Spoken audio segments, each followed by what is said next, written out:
Alright, so this one is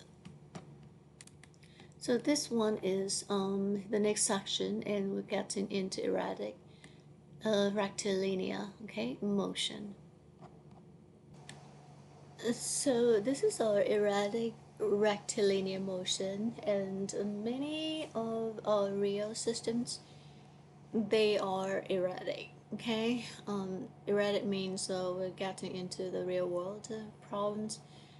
So it just erratic motion is nothing but it's just like situation where your system is gonna behave unpredictably. Okay, I would say suddenly, yeah, with sudden changes in motion. Yeah, ideal situation is ideal. The real world systems are like that, very erratic. Okay, it's very unpredictable. You can't predict, yeah, and that's why real world situations are challenging. Yes, challenging.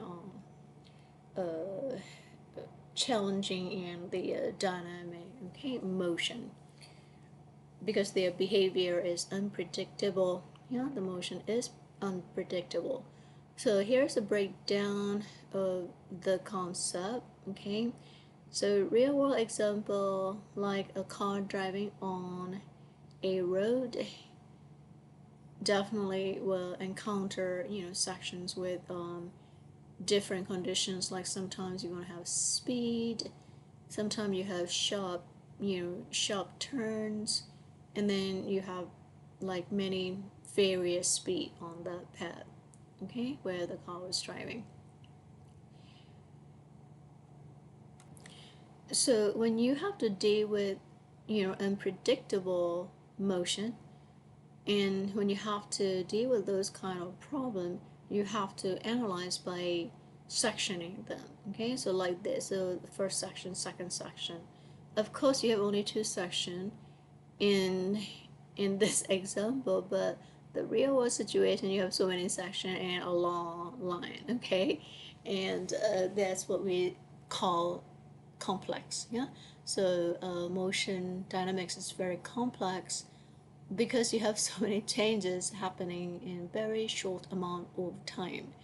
Yeah, here is very simple two segment. Yeah, first segment and second segment. But if you think about your car driving from your home to school, that's a lot of segments right in there. How many turns that you do, speed up, down, and every point of time that you drive. Yeah, you could drive 5 minutes if your place is close to school.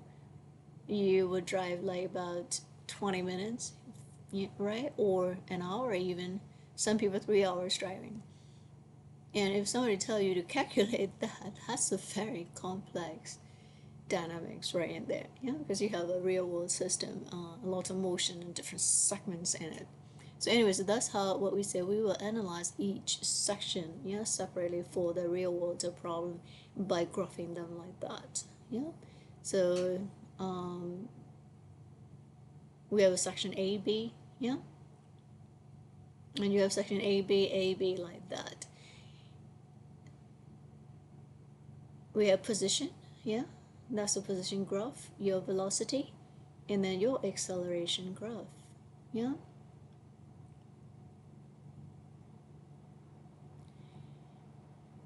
In a short, in this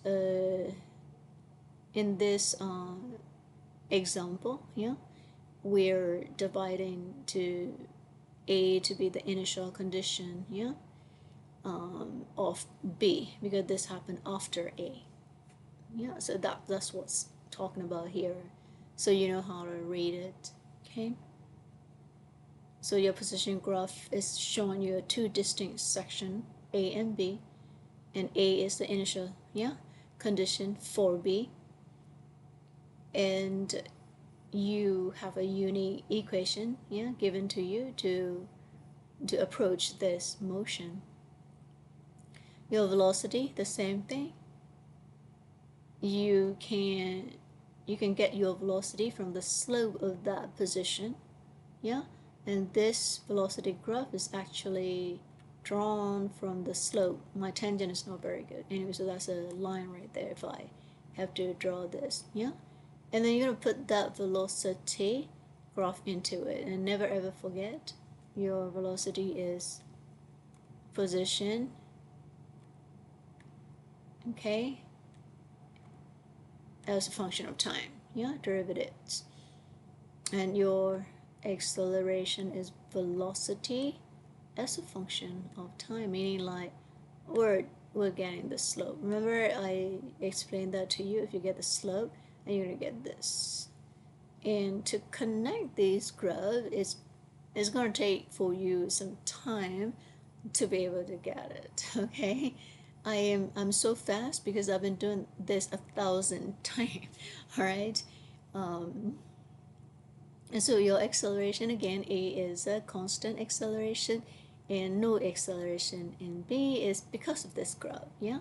Why A is constant acceleration? Because your velocity is increasing. See that? See that? Yeah? And here your velocity is constant, so therefore no acceleration.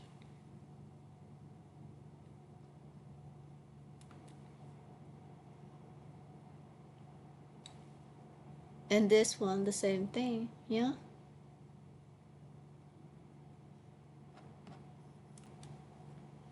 Here you have a velocity, which is VA, yeah? T is 2ct, so therefore your acceleration is constant. Here you have your VBT is constant, showing you with this horizontal line, so your acceleration is completely zero. See how you connect all three graphs at the same time. And of course this, yeah, so when you look at it, it's you have your A here, and then this is going, you know, like straight up like that, meaning your position is changing, yeah, and you're gonna get a constant velocity, yeah, for that, because this position is going with um, the same rate, okay, so you're gonna get a constant velocity for this. Then here is curve, right? So when you're tangent at that is your velocity is increasing for this change in position. Okay, so that's what you are seeing. Yeah.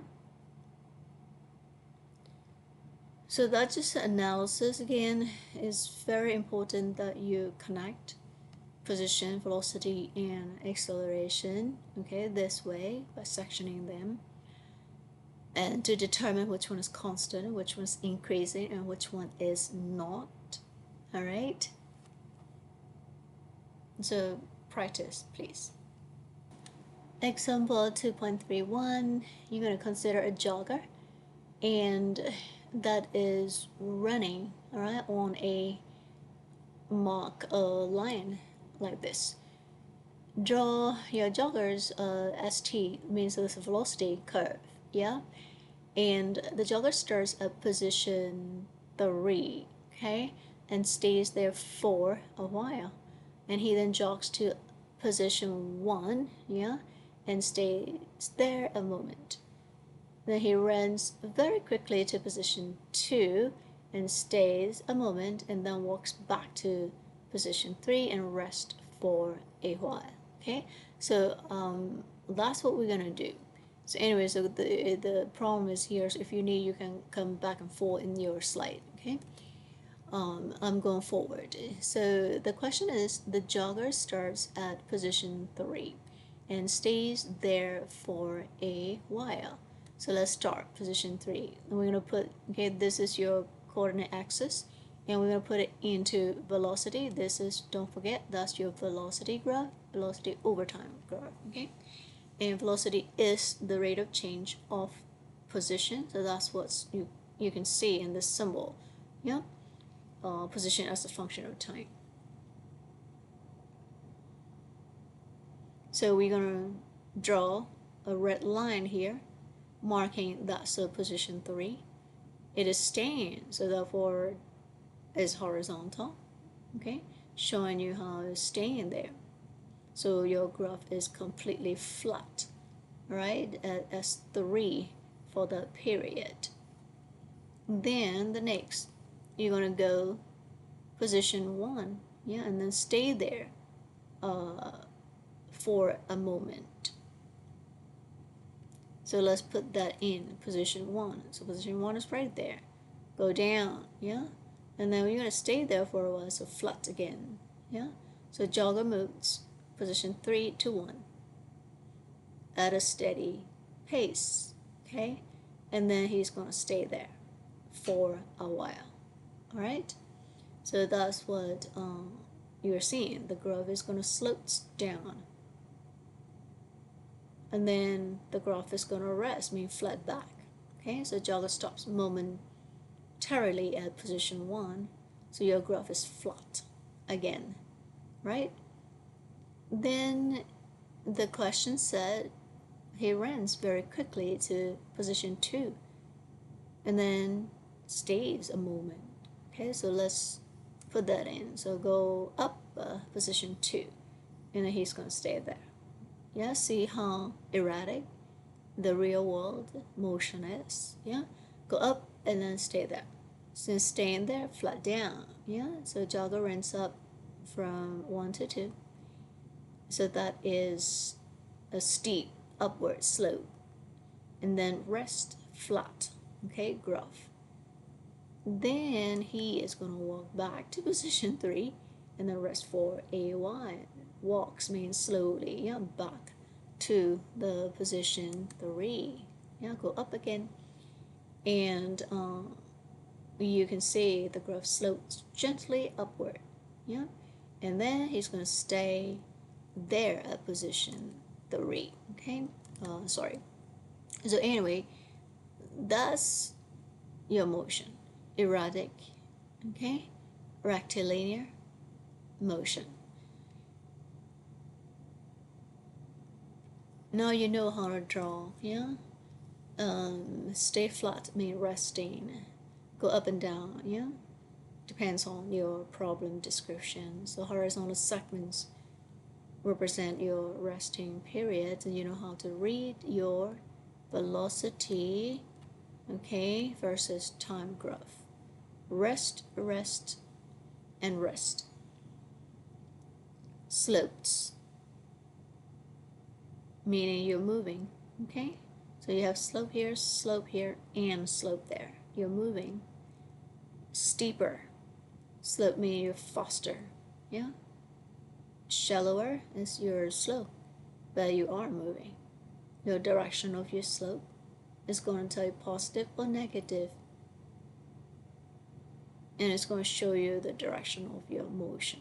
Okay, so going up, and then this one down. It is just showing you visualization. Graphs are good for visualization, for your understanding of the situation in your problem. Okay, and the last, no, this is not the last. Okay, the next section is your rectilinear problems, and we're going to solve it graphically. Okay. In science, in engineering, and technology, we make things very easy. Yeah. So another way to make the complex problem easy is graphing it. So I'm going to teach you how to do that graphical and how to interpret your graphs. Yeah, in this section. One moment. I'll put this back. So you need to know how to understand when you visualize a graph, yeah, especially in dynamics. We heavily use graphs because of the calculus, yeah, integration. You can graph it and solve it by using the graph, which is, to me, is easier, yeah, than just using the equations. So integral is, if we use a graphical method, it's just a sum of areas, yeah. Because integration is your process of summing up right? Infinite small areas under the curve, yeah? And I already taught you what integration is, yes? To find the total distance back from your velocity, to find the total velocity back from your acceleration, yeah? So in order for you to get these values are usually identified by areas in graph, yeah? So in order for us to get the value, you're going to have to sum up all the areas under a curve in your graph, okay? So that's what you have to do. So integration is just a process summing up the infinite, okay? Infinite sum of your small areas, yeah? This means infinitesimal areas means small areas under the curve. So your integral is going to calculate the total value, yeah? Meaning your displacement, your distance, etc., etc., etc., represented by your curve over that range. Okay, so right now we identify the range is this. Okay, so your displacement, our case is delta S is your displacement here, is going to be this area under this curve. Okay, so that's your VT, which is actually this is acceleration, yeah, acceleration curve. See, even whoever wrote this wrong. So this is supposed to be VT, and they're supposed to write it this way actually, AT. Okay, AT graph. When I review this book, I do so point that out for them. This is supposed to be AT. You can either write it the whole thing, okay? Let me change it. So anyway, it's supposed to be like this, okay? So I changed that for you. Of course, in the handout, yeah, when you study the handout, pay attention to all the corrections that I have done it for you, okay? So here in this graph, we have displacement delta S. So that's this area right here under this velocity as a function of time graph versus time. So mathematically, you can do, what we always do, the backwards. So which is this, like that. Okay. And this is gonna be like this. Okay. So you will have to integrate this to get that.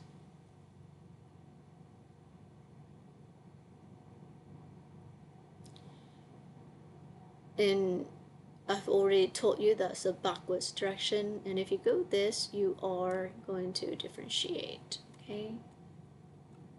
If you go this way, you're going to integrate. So integrate is opposite, or I would say undoing of your differentiation, not opposite, but undoing of your differentiation, okay?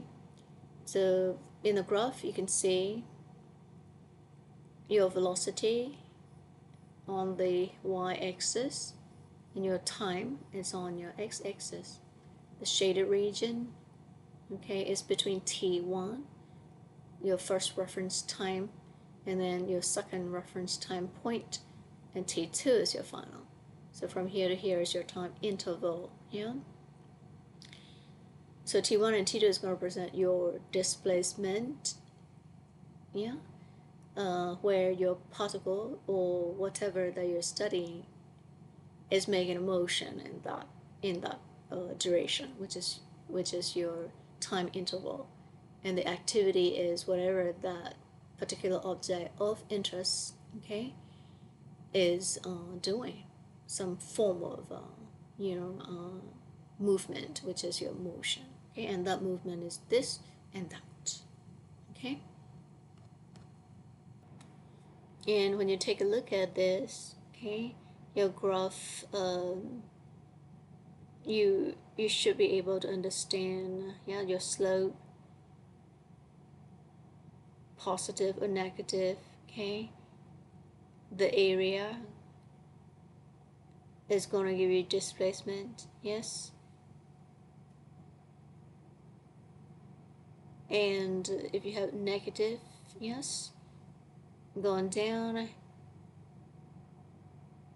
your integration is your sum of all of your areas underneath the curve. Okay, flat means resting. Okay, so this is another graphical interpretation. Your change in velocity, derivative, which is differentiation, yes, and this is your integrating your acceleration to get your velocity. Okay, this is you are differentiating velocity to get acceleration.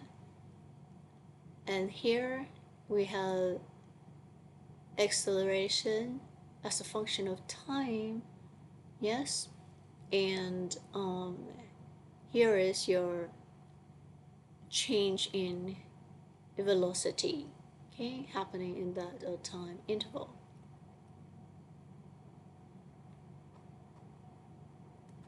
I fixed it, okay, so your graph is actually a t graph. So the change in velocity is going to equal the area under this curve, okay, going from here to here for this time interval. If you want to get velocity back from acceleration, you integrate, okay, so it's going in this direction. Just pay attention to which direction you're going. So that's integration. Okay, so integrating 1 to 2 of your A, and you're gonna get the change in velocity. It's not that bad, yeah. It's I think you're getting it.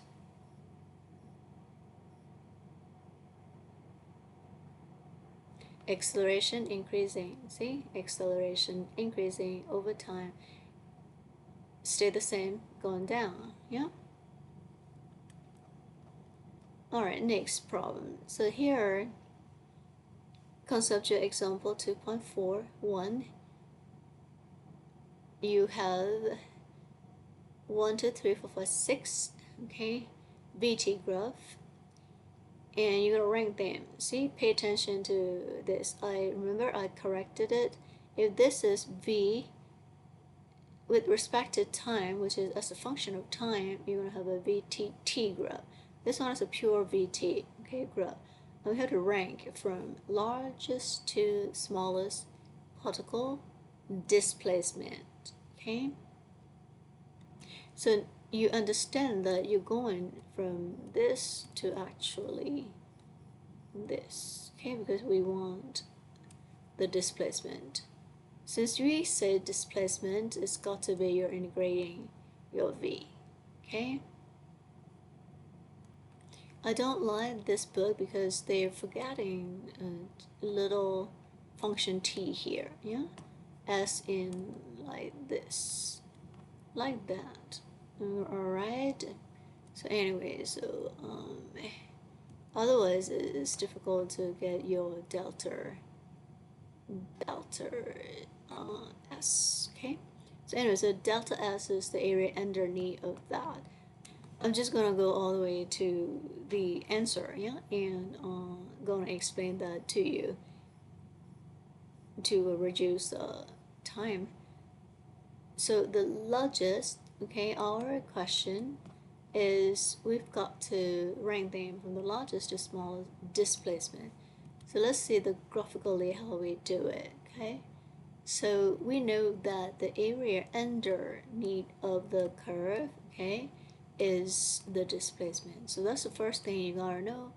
And in order for you to get the largest area, you have to find the largest area underneath of the graph. So we have this, okay, and then you're gonna compare. The next one is this, pretty easy, yeah. You can eyeball it. We're just trying to find the biggest area, and then you have this, and that, okay. And here This means they're all about the same area. Okay, what you have to do, okay, here is you're going to integrate, yes, is to find the sum of the area. So in order for you to get it, you will have to sum this and that up. Yeah, here is above and here is below. So therefore, when you look at the area, you're gonna get this and that. So that's 10, 20, and you have 1 and 2. Okay. So if you find the area, you have to multiply this and this side. Okay. So if you multiply that, you're gonna get 20 times 10 is equal, okay, and then it's equal to 200, yeah, and then you're gonna have from here to here is 1 and 2, okay, so that's, you will do that, okay.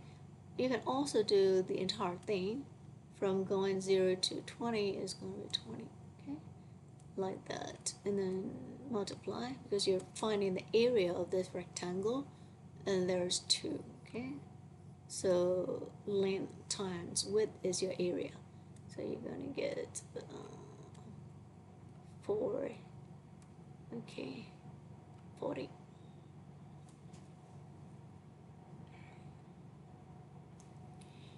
Alright, and this little tiny area, see, that's 10 and that's 1, so that's 10, okay.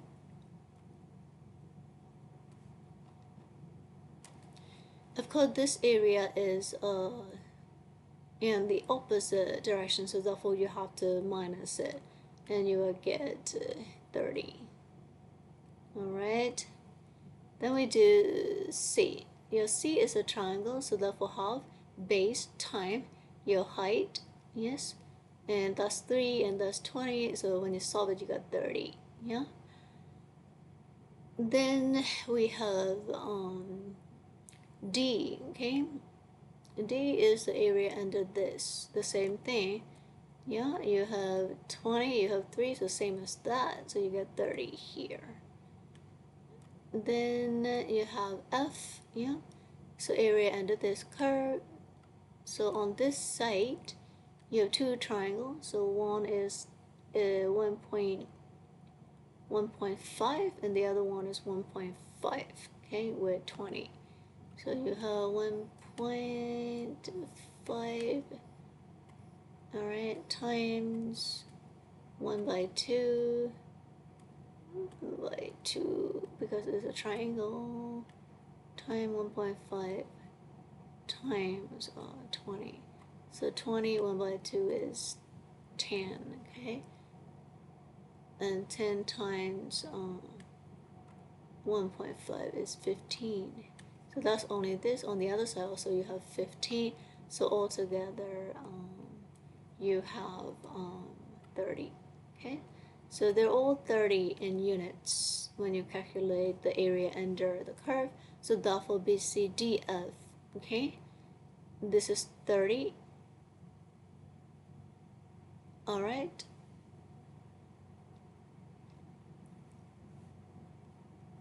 So that will be the smallest displacement, right? Change in position. Okay, so now you know how to calculate it, just finding the area under the graph, yeah? Alright, the next one is a particle moves along a straight line, example 2.42. So the particle is moving along the straight line and its velocity profile, okay, this guy, is given in the graph below, yeah? So you have velocity going up, stay the same, going down. And we have a multiple choice question, MCQ, and you have a little graph given to you and you have to answer, yeah. Alright, so the very first one is the distance traveled by the particle, travel between 0 and then 15 seconds, yeah. So we go 0 to 5 and then 6, 7, 0 to 7, okay, is that. And then you have 7 to 10, 11, 12. 7 to 12 is another, and then 12 to 15. Okay, so you have a 3 distance section in there. What you have to find is distant, okay, troubled by the particle is along that line, trouble between 0 and 15 seconds. So what we have to find is area, okay?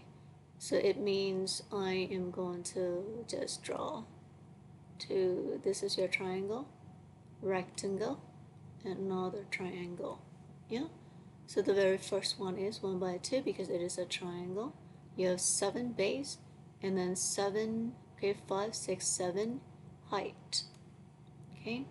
The second one is 1, 2, 3, 4, 5, okay? That's what you see. It's a rectangle, so 5 times 7, yeah? The third one is a triangle, so 1 by 2.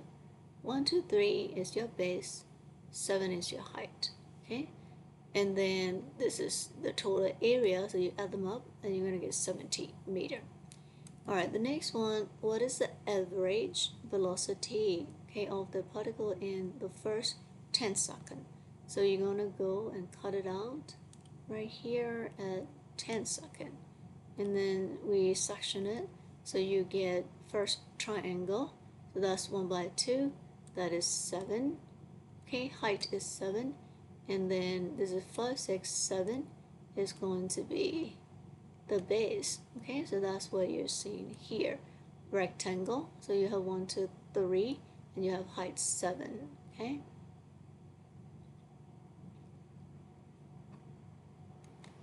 And of course, you've got to carefully read, okay? So this one is meter per second, yeah? So that's your velocity.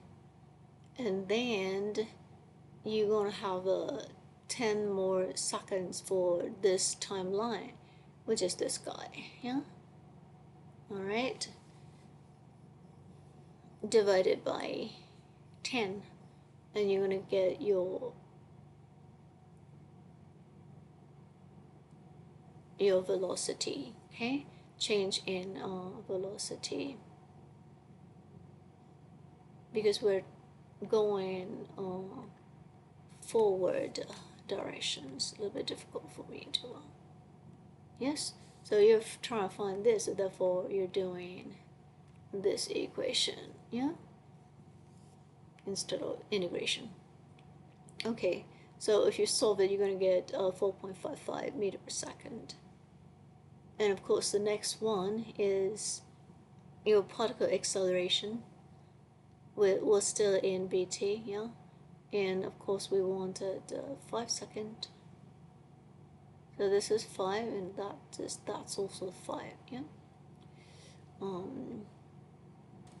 So this question is asking you, what's the particle's acceleration, okay, at 5 seconds? And some students have issue because I draw it here for you so you can be able to see, you know, like this is a point at 5 seconds, yeah? And they usually cut off the area underneath of this curve and calculate it at 5 seconds, okay? You can do it. It's the same thing because you're going to end up getting 1 meter per second square anyway. But the changes, like your velocity is going that way, and the first change is say that, and then the second change is going down.